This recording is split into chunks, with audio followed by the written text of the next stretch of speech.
जज साहब, ये शदीद दौर में बीवियों के जानिब से शोहरों पर जुल्म हो रहा है, इसीलिए नए लड़के शादी करने से भी डर रहे हैं।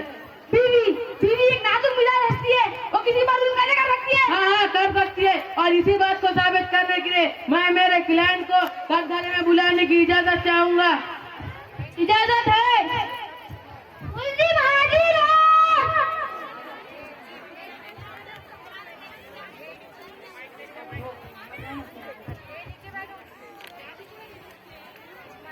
आप इस किताब पर हाथ रख के कसम खाएंगे जो कहोगे सच कहोगे। मैं इस किताब पर हाथ रख के कसम खाता हूँ, जो भी कहूँगा सच कहूँगा।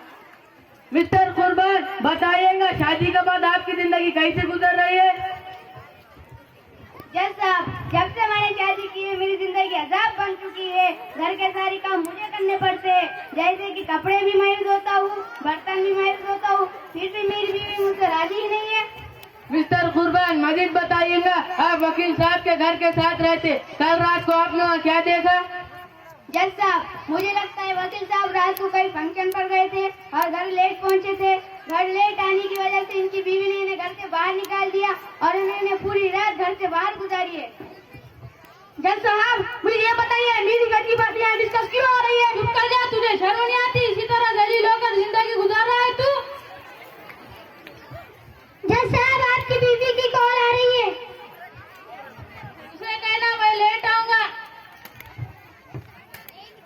साहब, वो बोल रही है कि 2 मिनट में आते हो या मैं खुद लेने आऊं? अदालत को देखती है, बर्खास्त की जाती है। अरे यहाँ तो मुल्जिम की बात कर रहे थे, जज साहब भी बीवी के डर से भाग निकले।